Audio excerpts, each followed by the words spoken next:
If there was a website that had a button on it to where every time that you pushed that button, you got one free Ethereum, how many times would you push that button? In fact, this seems to mimic how Tether works. Theoretically, they could just create more and more Tether tokens without actually needing to do anything extra. Welcome to Whiteboard Crypto, the #1 YouTube channel for crypto education, and here we explain topics of the cryptocurrency world using analogies, stories, and examples so that you can easily understand them. In this video, we are going to explain how Tether works, the problems that some people have found with it, and why it's currently the largest stablecoin by market cap. In fact, if you haven't watched our video on stablecoins yet, you should definitely check it out for an easy explanation on the technicals of how they work. Let's explain how Tether should work before we get into the issues of Tether and some other facts that we think you should know. Tether Limited is the company that created the Tether token. Their goal was to create an Ethereum token that is pegged to the US dollar. This way, the price of their token is always $1. Now, this is valuable for obvious reasons, but the most obvious is that my Ethereum portfolio is down 22% today, but it was up 12% just a few days ago. In other words, crypto is very volatile at the moment. However, many people do want to get into DeFi projects without the volatility. Anyways, in a perfect world, Tether Limited will give you one Tether token if you went to them and gave them a true dollar. They would hold this dollar forever, or at least until you came back and gave them your Tether token. When you came back with your Tether token, you could ask for your $1 bill back, and in a perfect world, they would pay it. Along with that, the Tether that you gave them, they would destroy it after giving you the dollar back. This way, the Tether they have given out is always equal to the United States dollars in their bank accounts. In other words, they are essentially giving you a blockchain version of that dollar while holding the real dollar in their bank account, so that whenever you wanted to, you could trade these two seemingly equal assets back and forth. Now, this is a perfect way to have a stablecoin, in theory. The token isn't mined, it's just created whenever Tether Limited wants to create more, and in fact, all they have to do is just say which accounts to give it to. The issue is, we don't know how much true cash Tether actually has in its reserves. Let me tell you a little story. Sometime in the 1930s, an event called a bank run happened. It's when a bunch of people went to the bank and said, "We want our dollars, give us our dollars." And the bank literally said,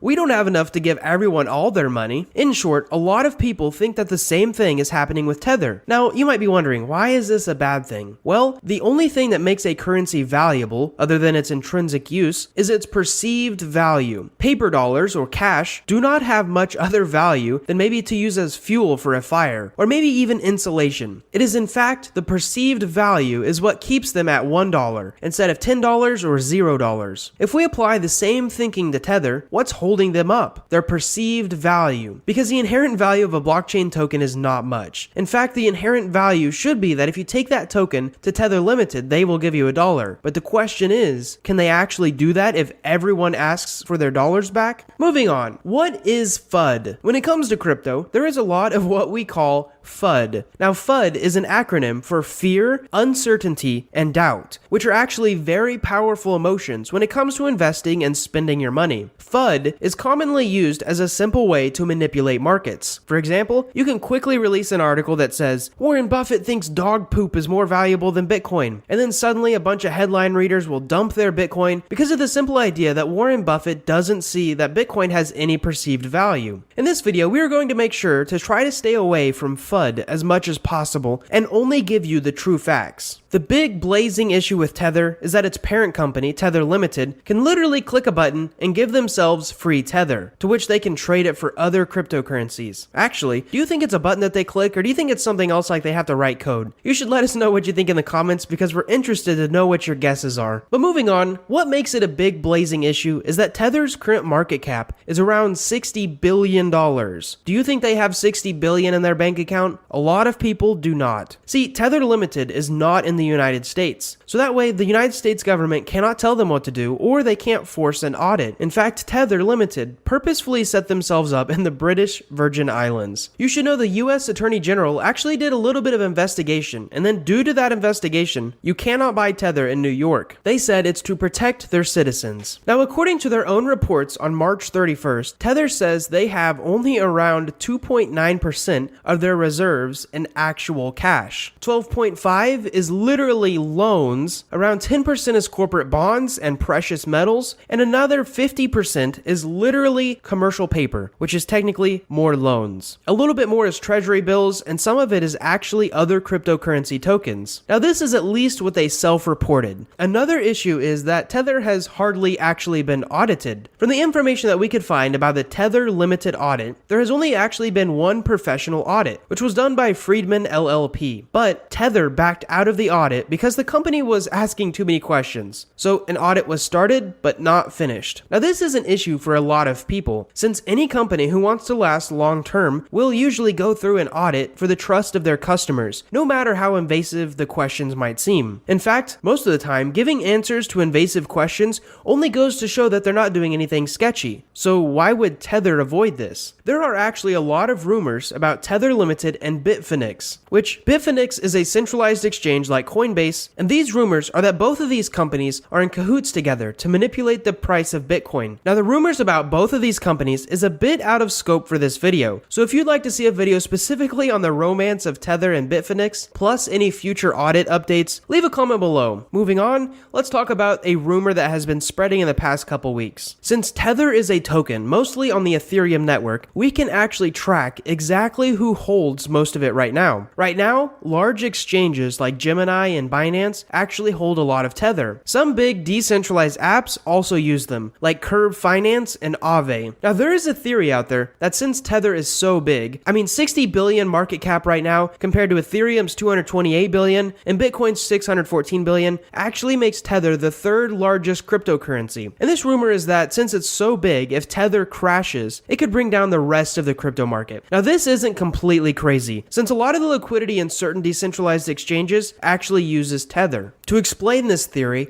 you must know how a liquidity pool works and how the automated market maker algorithm works, which sounds like a lot of nonsense if you're new to this crypto space, but we actually do a great job explaining both of these topics with stories and examples in our videos. The theory says that if Tether's price dumps or skyrockets, or basically becomes not $1, then those liquidity pools will be vulnerable to attack via flash loans. And these attacks could cause a big panic and could result in people cashing out their cryptocurrencies for fiat. If part of a liquidity pool changes in price dramatically, the other part of the pool also changes in price. And so many pools are actually reliant on the fact that Tether stays roughly $1. Now moving on, like we said earlier, we aim to be the #1 educational resource for crypto, and we believe that the technology surrounding blockchains will keep improving. With that in mind, what do you think Tether could do to better improve their product? Here at Whiteboard Crypto, we have a few ideas in mind. First is transparency. Since Tether is the third highest market cap cryptocurrency, transparency needs to be on the top of their list. One of the biggest foundations of blockchain